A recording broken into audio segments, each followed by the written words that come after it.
Um, we're thrilled to get our October Lunch and Learn series started. We'll be every Tuesday this month. We have the privilege of having men and women from across the country really join us via Zoom, or I think we'll have one talk also in person to talk about work that restores. We want to think about how we can do justly and love mercy, because Micah 6:8 talks about in and through our everyday work.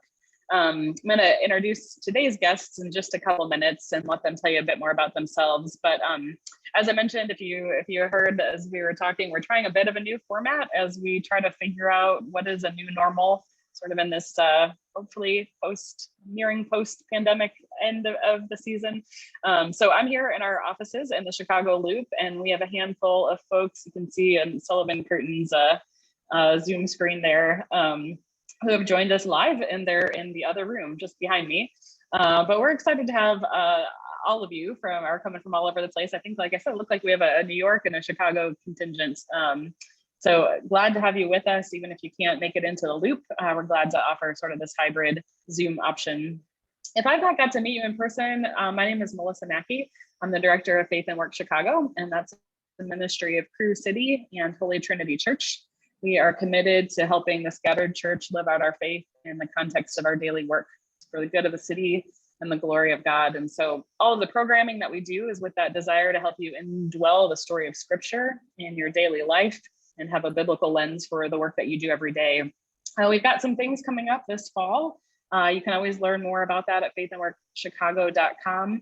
I am particularly looking forward to a women's workshop that we're going to host here on Saturday, October 23rd. That'll be here in our office. We'd love to have you check that out if you can make it in for that. But today and for the next 3 weeks, we're going to dig into how faith and work and mercy and justice come together. Too often, these are kind of siloed ministries in our churches, or they're thought about as separate tasks of discipleship. We do our Monday through Friday work over here, and then maybe we devote some time to service that we think about as mercy and justice kind of over here. But we really want to spend time this month exploring how these things are actually so intertwined, that our impulse for flourishing and justice in the world towards the marginalized and our impulse for flourishing and our work really spring up from the same root. So I'm excited to get started today by welcoming our special guests coming all the way to us from Brooklyn, New York. We have pastor, speaker, thought leader, podcaster, documentary maker, and my friend, Rasul Berry. Wave hello. I'm going to stop sharing so you can see him a little bit better. And then also, I would like to think of her as my new friend, Shannon Nelson-Tay. She's a vice president on BlackRock's investment stewardship team. She advocates for sustainable business practices there, and she's going to tell you a little bit more about herself as well, and even just get to hear a bit about why this is an important topic for both of them. But a heads up on where we're going. They're going to share for a little bit back and forth. At the end, we'll try to save some time for Q&A. And so if you have some questions as they're going along, if some things pop into your mind, feel free to just drop those in the chat. You can put it in the chat to everyone, or you can send it just directly to me. And I'll make sure we get to that towards the end as we wrap up our time together. So I've been talking way too long. Without further ado, I want to welcome Rasul. I'm going to turn it over to you and have you take it away for our session today. Great. Thanks so much. And it's a pleasure for me to be here with you, and love the fact that you have taken your lunch hour to engage in this. I see some of you eating. I'm a little jealous right now because I didn't get a chance to eat yet, but I will get there. But this is an honor for several reasons. One, Melissa and I go way back. I served for in Cru ministry in the city ministry for years prior to transitioning recently to not only being a bivocational pastor in terms of serving in the church context, but also with a ministry called Our Daily Bread. You might remember the booklets with the images in the middle. We do a lot more than that, including the podcast and docuseries that Melissa mentioned. But specifically, this issue of work and justice is so, I found it to be so foundational to my ministry and how I see the world for several reasons. One, My major was Africana studies and my minor in sociology. And so I spent a lot of time looking at issues of just society and how the impact of injustice has not only just impacted our past, but also our present. And so, for example, if you look at the fact that every major industry in America was needed to prop up the system of slavery. So you had those who were from the legal profession, lawyers, politicians, who actually wrote laws that codified this unjust practice. But not only that, you had banks who, like JP Morgan and Bank of America and these other banks who literally used slaves as collateral for loans. But not only that, you had clothing and those who were in design and in the fashion industry. The Brooks Brothers was considered top of the line slave clothes. Even when you go to, alcohol and liquor, Jack Daniels was, used slave labor. And so here's the idea behind that.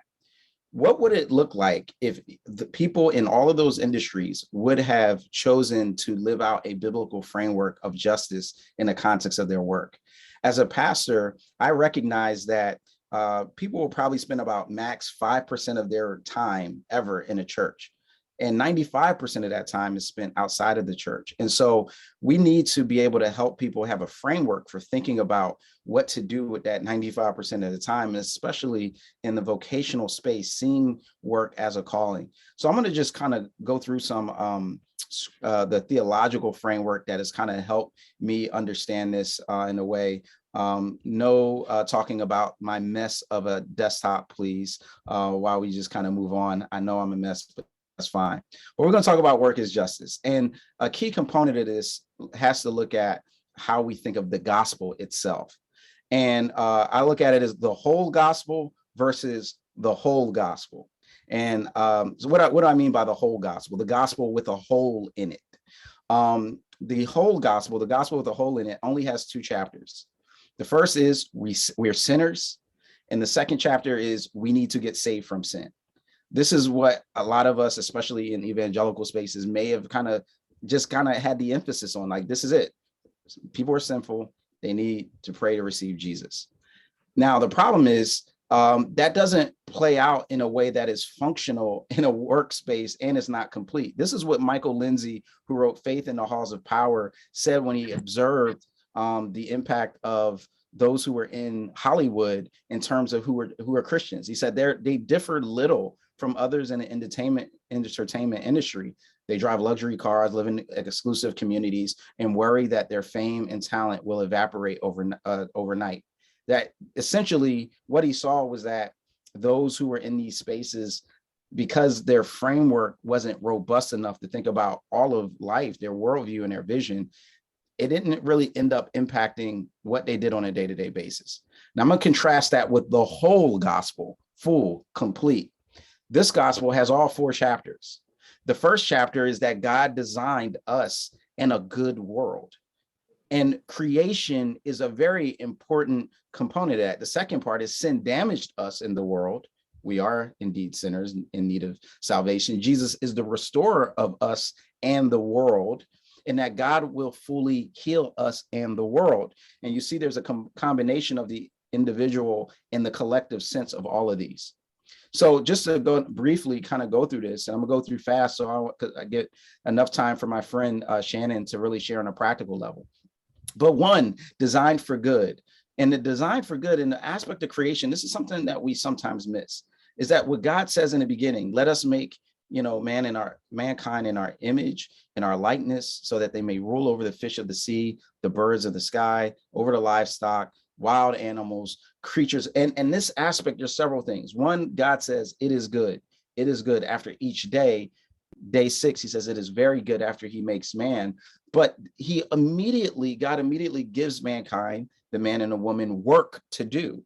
And some of us, we get that, we check that box off. But the other part of that that's so important is that work reflects the character of God himself, who leverages his power as creator for the good of those around. And so creation is supposed to, and our mandate, the cultural mandate to rule and have dominion, is also supposed to reflect that same sense of using power and leveraging it for the good of all. It's baked into the origin story of creation. Okay, damaged by evil, the world becomes broken by sin. And that brokenness is not just individuals doing bad things, but because that sense of responsibility, that stewardship that we were given from the beginning to rule stuff and to work, that means that those systems have also been broken. The third chapter is that Jesus redeems all things, not just my personal soul, but he asked, remember when he prayed, and they asked, Lord, teach us to pray. And he gave the Lord's Prayer, what we call is that. And he said, your kingdom come, your will be done on earth as it is in heaven. That is a request. That is a call out of the fact that let the earth look more like heaven, look more just, look more good, look more kind, look more restorative.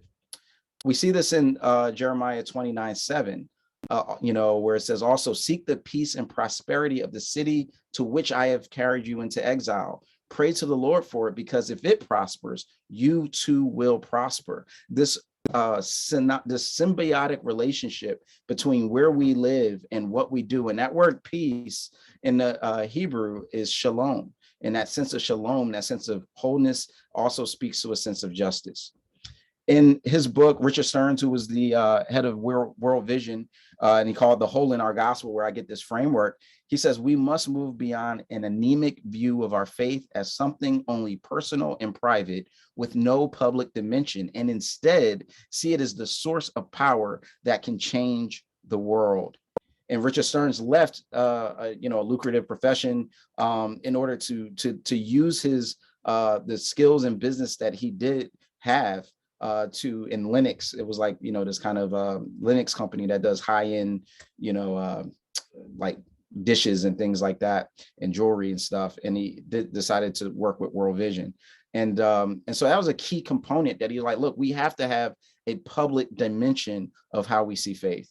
This is how William Wilberforce put it: a private faith that does not act in the face of oppression is no faith at all. A private faith that does not act in the face of oppression is no faith at all. William Wilberforce was the youngest person to ever be elected to Parliament in the 1700s when he was, and he had a vision from his calling in his faith to be part of a process that would end the slave trade in England. It took 2 decades for him to do it. And he did this in partnership with the Clapham sect, as they were called, which was a group of people who were using their expertise in the public sphere to promote justice in their world. And it ended up having a profound change and significant impact in the world. Well, this is a key verse as we think about it. When the righteous prosper, the city rejoices. And for Proverbs 11:10. And this is an interesting verse, because I think sometimes in the American context, people go, the righteous prosper, the city doesn't necessarily rejoice because somebody's had a good quiet time, or because they, are living, according to biblical sexual ethics. That doesn't cause the city to celebrate. And that's because we don't have a fully robust enough understanding of what righteous means. Righteous here is the word sadakim in Hebrew, which has 3 orientations. It has a God orientation, which does speak to our sense of holiness, our sense of personal integrity, but it also has an inward sense of righteous, of the fruit of the Spirit, which is compassion, and it has an outward sense of righteousness in terms of how we treat our fellow human beings and even the world and the creation that God has given us. And so when the city celebrates and rejoices, because the righteous are living, they know that when that person is put in position of influence and power, that they're going to use that power exactly how God intended from Genesis chapter 1, which is for the flourishing, the goodness, the promotion of fairness for all. And this is from Amy Sherman in her book, Kingdom Calling.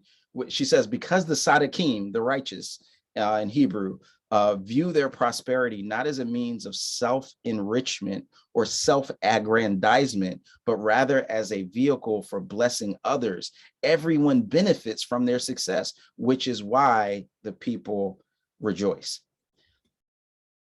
So this is what Dr. James Hunter in This Change the World, he says, as a natural expression of its passion to honor God in all things and to love our neighbors as ourselves, the church and its people will challenge all structures that dishonor God, dehumanize people, and neglect or do harm to creation. That all of this is part of our calling. All of this is part of what it means to use work in a good way. And so a book that I really recommend is Dr. Amy Sherman's Kingdom Calling, Vocational Stewardship for the Common Good. It is a phenomenal book that really unpacks this with a lot of examples. So if you're thinking about how to play this out in your particular industry or field, she actually has a whole chapter in the book that's dedicated to specific examples of how people live that out.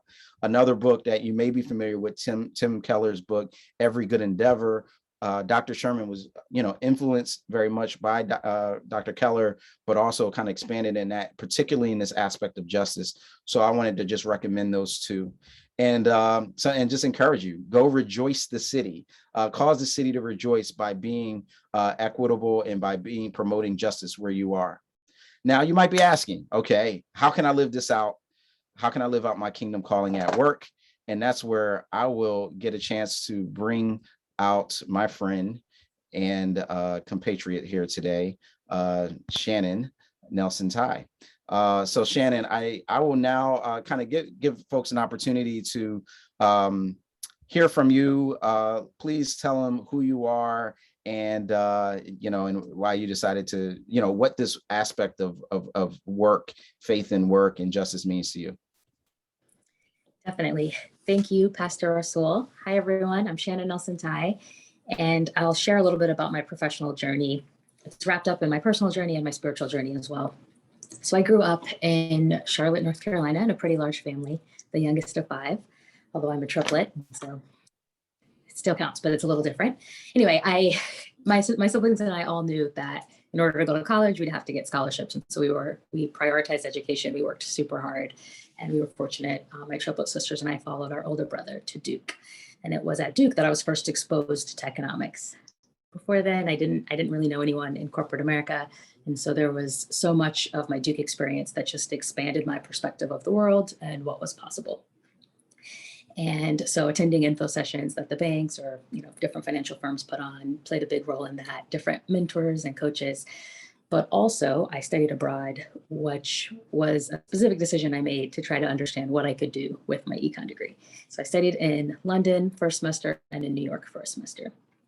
And the summer before my junior year, I'd worked at our business school, but I had a lot of friends who'd come up to New York or to Chicago or wherever and had worked in finance. And so they all shared with me that although they knew I was really good at economics, they weren't sure that I would do great in financial services. And a couple of them kind of discouraged me from that. They're like, you're a Christian, you really love Jesus. This might not be the place for you.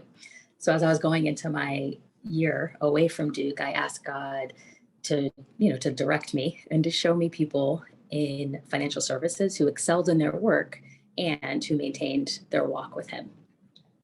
And he answered that prayer just really phenomenally. My dad is one of the most gregarious people I've ever met in my life. And he's always taught me, whenever you're in someone's city, you let them know. And he was like, I only know one person in London. And he introduced me to a gentleman he worked with. He and my mom worked with this gentleman's parents at a admissions agency. And this man happened to be the chief risk officer of Bank of America. And so, I just connected with him and would go to church with his family. But he also led a small group for people in finance. And so we'd get together on Tuesday nights and have beer and talk about God. And it was, a 40-fold answer to the prayer because I was able to meet so many people across different banks and funds and firms who were pursuing the things of God, even as they advanced in their careers. And because I'd had such limited exposure to corporate America and financial services, Mark was the gentleman's name. He also set up a day for me to visit the trading floors at Bank of America. And I remember at one point in the midst of the day, stepping outside with his admin assistant while she took a smoke break, and we were just chatting. And I think she was wondering, like, why do I know this middle-aged man? And so she was just asking, how we were connected. And I shared that we were family friends and that I went to his Bible study. And she was like, oh, I'm not religious, but Mark is the best boss I've ever had. And I think it has to do with his faith. And so I knew that God was telling me I could go into finance and still maintain my walk with him. But I also knew that I needed other people to do it. And so when I I graduated, I moved to New York, and I started working at BlackRock. And at the same time, I launched a small group for people in finance. And it started out just with me, and it grew. I got a partner, Jojo, and grew to 6 people. And over the 5 years that I led it, we had over 60 individuals from across so many different sectors of finance, all seeking that same question of like, what is the story God's telling in financial services? And because I started it my first year as an analyst, my initial prayer was, God, send us a leader. And it became pretty clear early on that I was the leader. And so then my prayer became, God, will you train me? And that's how I got connected to Redeemer Center for Faith and Works and went through their faith and finance class and learned a lot of the elements that Rasul brought to bear in the beginning of this conversation, just in terms of understanding God's intent in creation and the implications of the fall of man for all of our vocations.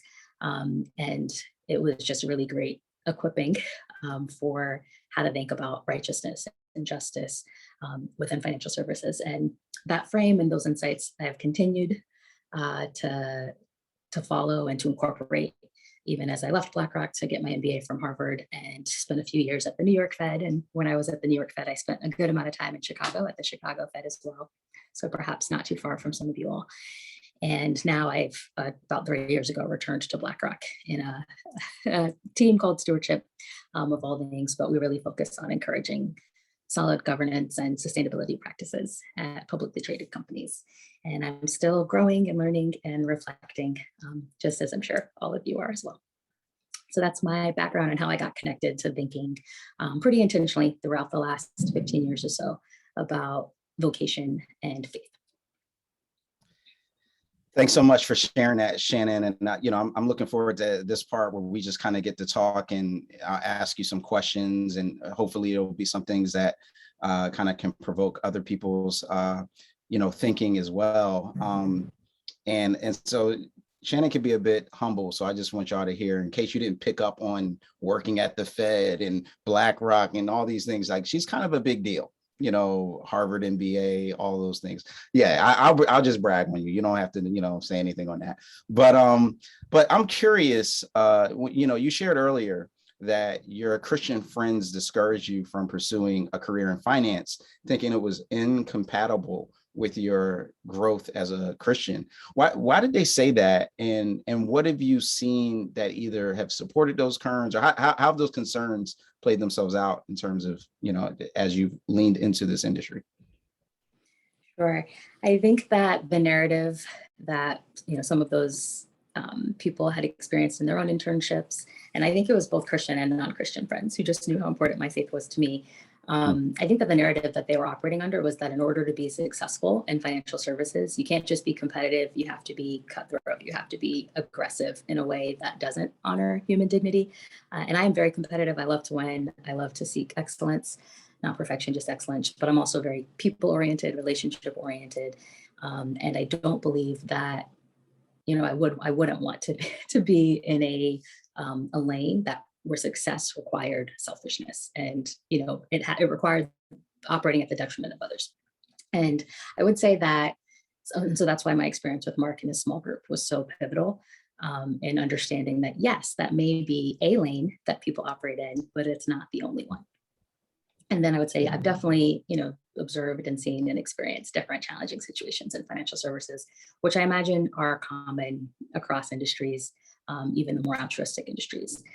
But I also do think of my career in finance as a calling. And I remember still being in college and talking to my mom about just thinking through if I should maybe go into ministry. There was so much of my spiritual formation that was influenced by my own campus ministry experiences and being a part of the Impact movement and Crew and University. So many different books were always like, what is God calling you into ministry? And I remember talking to my mom about this, and she was like, you don't have to work purely in like the traditional sense of ministry to be mindful of furthering God's kingdom and honoring God in the way you work. And she encouraged me to consider the access that I had to, and the skill set I was building, and the opportunity to enter some of these pretty exclusive organizations, and to do so in a way that intentionally glorified him and honored him. And even eventually to make money to help fund more traditional forms of ministry as well. And so I think that, yes, the short answer is yes, I have definitely seen and experienced some of the challenging aspects of finance in my own relationships and career path. And like even 2 weeks ago, I had a really challenging experience with a couple of colleagues that were really trying to impose a certain way of communicating, like inappropriately on me in a way that I'm just like, I'm actually not going to do, I'm not going to reciprocate that, but we can like deal with the issue at hand. And so I think that those things, at least in my own experience, they always exist, but we can prayerfully and thoughtfully, and like just with good counsel and friends, navigate those spaces as challenging as they can be. That's so good. And so I think I'm hearing you say, yeah, there were, and that was interesting that even non-Christian friends were also like, hey, girl, you're a Christian. You sure you want to go into finance? Like that's pretty interesting. But so I hear you're saying that like, yeah, there were elements of the culture that pushed against my faith, but I also heard you say, but the honest truth of the matter is that is in every field, in every industry, including ministries, and others as well. So that's a reality. So I'm curious about what did you do in particular to help overcome those challenges and have the type of longevity that you've had, and still that same vision of kingdom and justice in the midst of that? What are some things you've done? Sure. And before I answer that, to your point about even, altruistic industries or ministry, like they're all full of imperfect people, just like all of us. And I even think about some of my friends who went into med school, which was originally what I thought I'd do when I went into Duke. And, just even the path of how we try to burn people out in that profession, it's confusing. And so, anyway, so towards your question of how have I addressed some of the challenges, first, I would say one of the first decisions I had made going into finance was trying to find a company that aligned with my values. And so when I first started at BlackRock, it was very much so a team-oriented culture and focused on like people being whole people, even as they work super hard. Secondly, I think, not having experience with professional services previously, I definitely relied on and sought out and built very thoughtful mentor and coaching relationships, because sometimes you just need to talk through things with another person. I think like my small group community and my church community, I think it's so important to create those relationships and spaces where you can be with people who understand your vocation, but who also understand your faith. Because, even as I mentioned, the desire I've always had to treat people with respect and to, seek reconciliation and to overcome conflict, you have to still be shrewd, just like the Bible says as well, in navigating all these spaces as well. You can't be a doormat and find success. And so I think the last thing I would say is, I think throughout some of these dynamics I've mentioned, I've also been aware of, I don't think it's the culture of finance as much. Maybe it's a finance, maybe it's New York City, whatever it is. I'm sure you guys experience this in Chicago as well, but just that constant grind and like there's no rest. That's not biblical either. And throughout I would say, especially the first half decade I worked, so much of what God was speaking to me was like to recognize and to honor my limits and to learn how to take breaks and to honor the Sabbath. And I came pretty close to burning out within my first few years of working. And I remember one of my managers telling me, like, you need to learn how to say no. And I was like, oh, I thought you guys wanted me to do all the things. And he's like, no, that's not sustainable. And so I think, and then even going to business school, I was taking a bit of a break to rest and to learn healthier habits in life. And so I think responding to whatever God's telling you, whenever God speaks to me about things like I'm telling you to rest or I'm teaching you how to pray or whatever, he usually says it a million different ways in different forms. And so responding to that light, being obedient to him. And sometimes it can look like exploring, like what would it look like for me to learn how to rest in the midst of, a ton of work. And it can take some trial and error. That's so good. And one of the things that I took away that I just wanted to amplify is that you did lean into your sense of profession as a calling. So it wasn't just chasing dollars or whatever, but there was a sense. But then there also was an aspect where you had in your criteria of where you were going to work places that were more likely to fit the sense of values that you had. And I think that that's a really interesting thing to kind of pull out, because that means we have some agency, but we also might need to make different types of choices in light of, what we value. I also like the fact that you bring out, every industry has its issues and challenges. And on that, I did want to kind of zoom in, especially with this theme of justice today, because I think it's easy to see something like being a doctor or being an educator in an at-risk community as kind of having a built-in, justice component. But I'm curious about how you see that in your own profession, because people think about finance or whatever professions folks might be joining us with that don't fit those kind of direct service industry kind of space. Like, tell us how you see justice playing out, or that issue, justice or injustice, playing out in your particular space. Sure. No, it's a great question, because I definitely get the sense that there are certain industries or sectors where it's just perhaps an easier reflection for how you're honoring God. But for financial services, I think it's easy to think of financial services as just like focused on making a few people wealthy. And although there is, there's the opportunity to make significant wealth in different pockets of financial services, I think that when you take a step back and think about what is the story God's telling in finance, is that this is the part of our economy that should be the allocators of capital and providing like the access and equity to capital that enables other parts to function. And so it should enable economic flourishing more broadly. If you think about small businesses, for instance, as they grow and scale, you think about the banks that create the marketplace for others, for investors, like especially long-term investors, like endowments and foundations and pensions to put their money to work. So I think that I think if you think about it in that way, as the allocators of capital and the enablers of economic flourishing, I think that you can start to lean into a broader vision for financial services.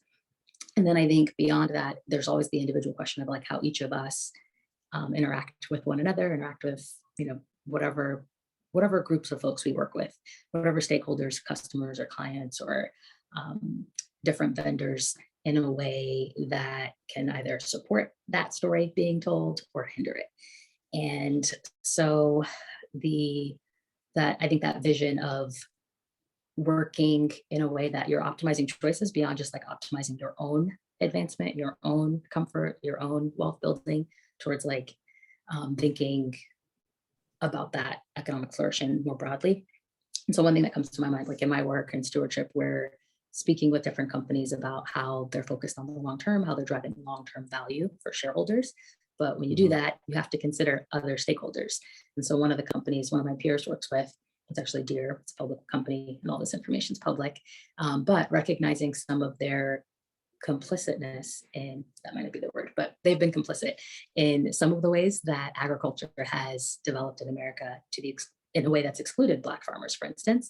And so, after George Floyd, we saw so many different companies rethinking, how they've approached how they've either contributed to or failed to not speak up to address systemic biases. And so they've been very intentional about, well, what are the things that we can do given our platform and our space in this industry to deepen access and success of a historically excluded group of people. And so I think that there's so much that, capital, financial capital, social capital, political capital can be used for to address systemic injustices. And in order to perpetuate them, usually all it takes is silence.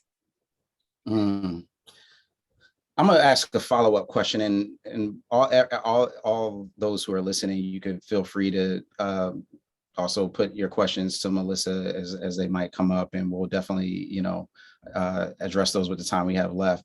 But I'm just kind of curious, like, how did you get there where you were like, yes, I see my role in this industry as an opportunity to promote flourishing? Like, just like, how did you actually begin to see it that way, in a way in which that impacted your day-to-day? Sure. So I think a lot of what you shared at the outset played a huge role. And so it was, taking things like that. I think it used to be an 8-week course at Redeemer Center for Faith and Works on faith and finance, where we were reading a lot of the context or a lot of the texts that you'd highlighted. We did a dinner with Richard Stearns the author of Our Holiness Gospel, and he shared like the puzzle pieces for addressing poverty holistically. But it's like exposing yourself to these different resources, but then you actually need, and this is where I think people, partners, co-laborers, accountability folks come into play in trying things, because you try different actions and sometimes things don't work, or sometimes you have to tweak and adjust.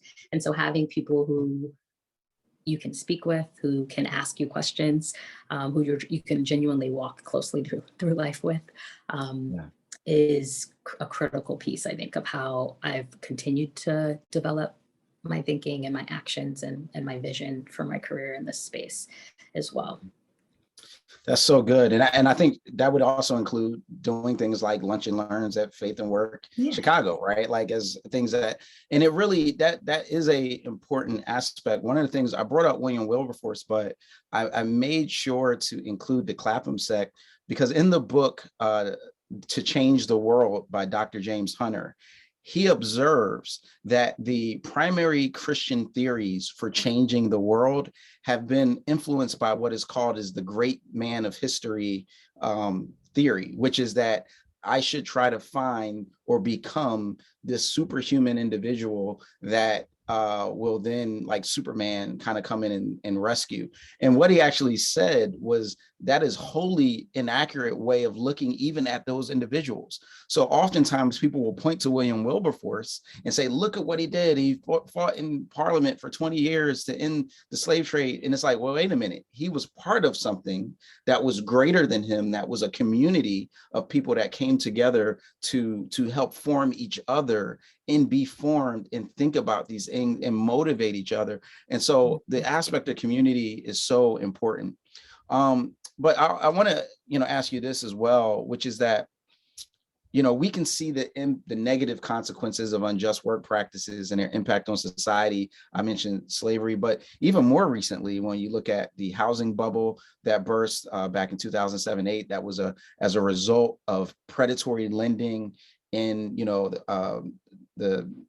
just the entire housing, industry, from finance, et cetera. And it was an example of a failure of ethics. How have you seen the role of justice play itself out in the concept of business and industries in general? Sure. And I think I started to answer this a bit in the last question, which is thinking about especially the amplified focus we've seen, I guess, on racial justice or on inequalities more systemically post George Floyd. I think we've just seen so many corporations lean into that and engage in that discussion with their investors as to, like, what does it look like? What is my role in relation to access and equity, and in the way that I operate my business, as well as in the fruits of my business. So in the way you operate, I think a lot of companies that I've been speaking with are reassessing their hiring practices, their retention, their promotion, their advancement, from entry level all the way to their executive team and to their boards, and thinking about, if the way that we've accepted the status quo in our society is indeed what we ought to accept, or if there is something further that we can aspire to, and what it looks like for, for us to define success in that way. And so I think that historically in America, we've had a very shareholder focused form of capitalism, and I'm a fiduciary to all of my clients, so I focus on their economic well-being, and I don't impose like an ethical or moral or values-based view on the world, on the companies I speak with on behalf of my clients. But I think there's just more and more people in financial services who are aware of how considering other stakeholders is paramount in order to, in the long run, seeing that shareholder value created. And so understanding that their reputation, or they may face greater litigation risks, or their social license to operate in general is impacted by their employees protesting them, for instance, or their investors raising concerns. And so I think that I see a lot of promise for how businesses continue to lean in, and therefore us as employees or managers or owners of businesses have a chance to really think through, both righteousness, our personal behaviors and choices, but also our impact on broader society in terms of whether it's just or not. Gotcha.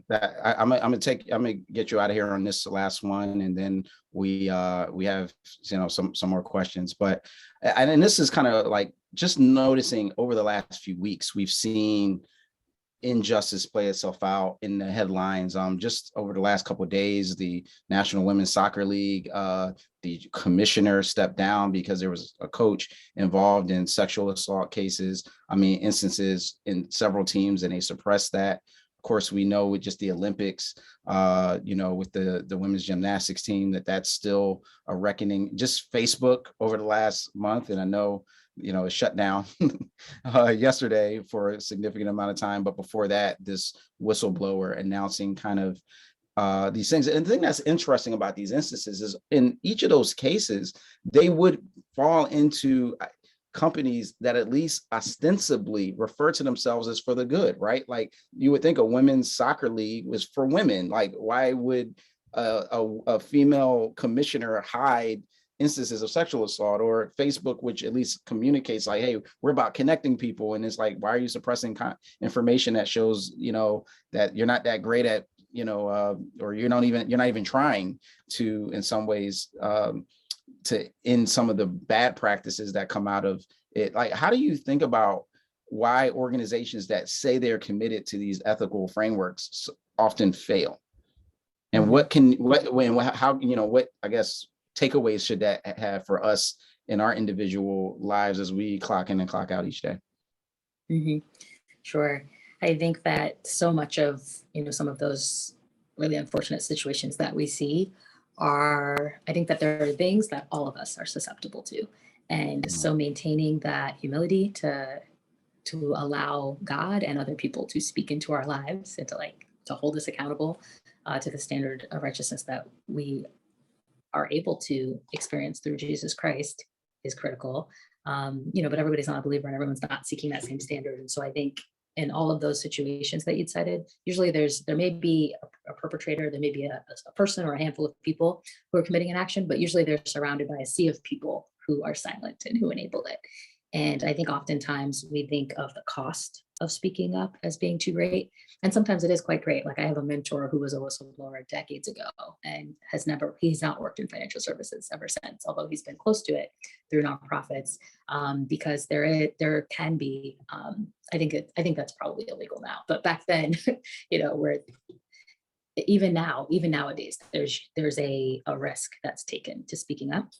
And I think that's where seeking God's voice, seeking God's face, like understanding what he's calling us to do is so critical and important, because we need him to protect our identities to be established in him, and not in anything else, including like even when I was referencing earlier about rest, like the number of times God had to tell me like, this isn't, you are not a machine, like you're not, I didn't design you to go nonstop and to, I think that it's a form of idolatry. There's just identity questions that I think we have to wrestle with and submit to God, and allow him to transform in us. And you think about, stories like Daniel in the lion's den. Like there are times when God steps in, or his friends in the fire. There are times when he steps in and saves us and rescues us from the consequences of those things. But there are times when we go through them and he sustains us despite the challenge. And so I think leaning into partnering with God as he redeems us and redeems the world and redeems work, he calls us to count the cost of it. And so I hope that we can each find co-laborers, engage in consistent dialogue and support of one another, as we just persevere in the day-to-day, because I'm confident that we can see his hand, we can see his face around us. We only see in part right now, but we'll get to see the whole story and the impact of obeying him and prioritizing his kingdom.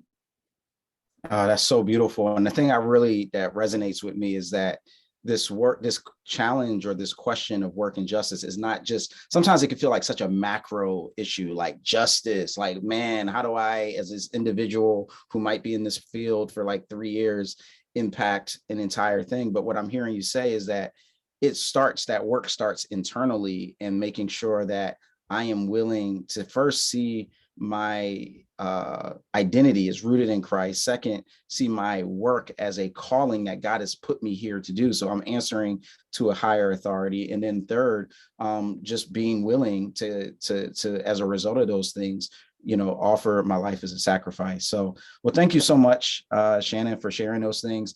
Melissa, do you have any questions that folks might have for Shannon or myself? Yeah, absolutely. You guys, this is such good stuff to chew on. Thank you so much for just helping us think with us. Rasul, you talked about Amy Sherman's book, Kingdom Calling, and I love the way she talks about vocational stewardship, and I think it really speaks to what you just were saying.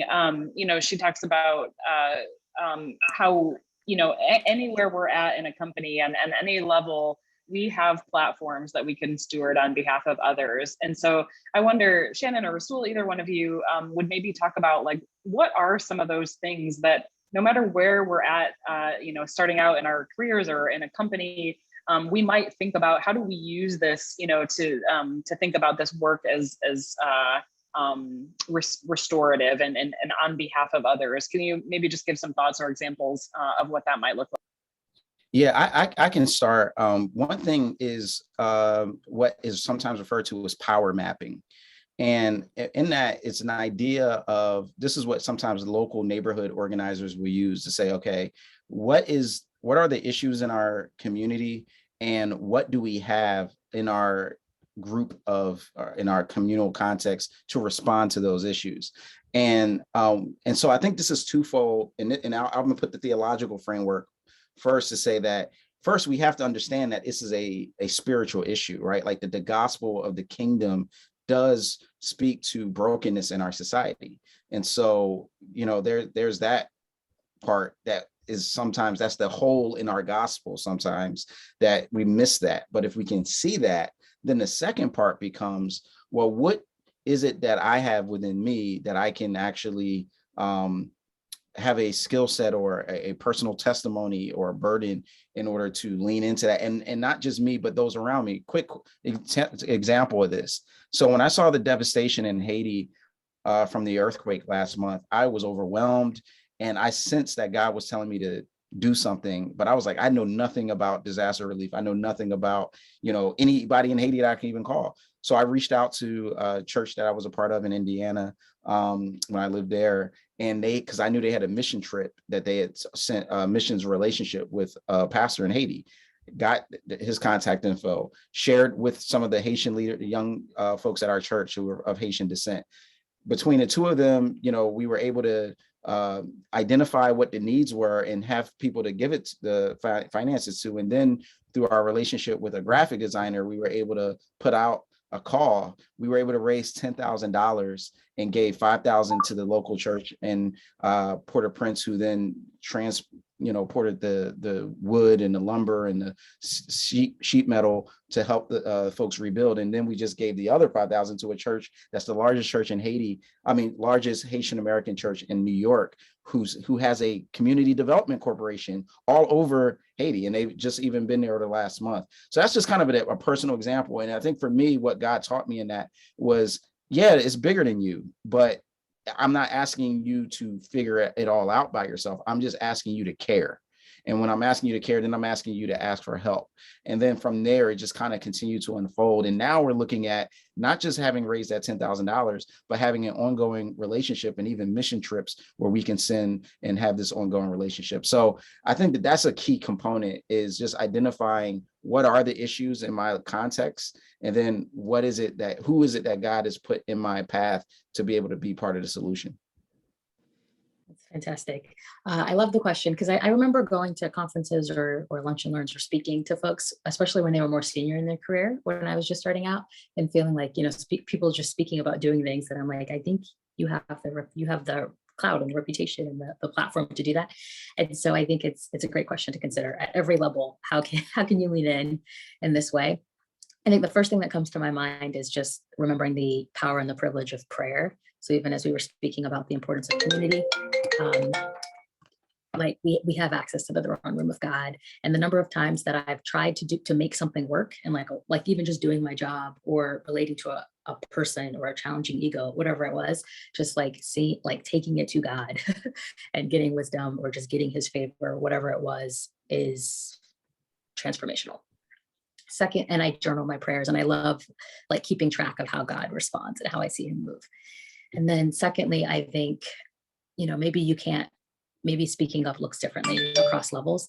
Like at the very least, you can ask thoughtful questions. You can show up to work and be prepared and be excellent. And as far as you can be excellent, within your limits, in a way that builds relationships, that builds trust, that builds reliability. Because when people go through challenges, when they are looking for solutions, like opportunity to have spiritual conversations in the workplace, for me, has mostly looked like doing so from a depth of relationship. And so, like people approaching me in order, like even sometimes prayer, but like just looking for people who are interested in helping or interested in providing solutions. And so I think being the sort of person that that people will approach in that way, I think takes time and perseverance and consistency.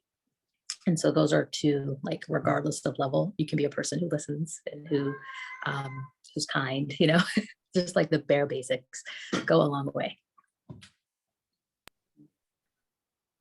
It's fantastic. I can't believe we are already at our time limit here. And I know Shannon has a hard stop. She's got to get back to work, as I'm sure most of you do as well.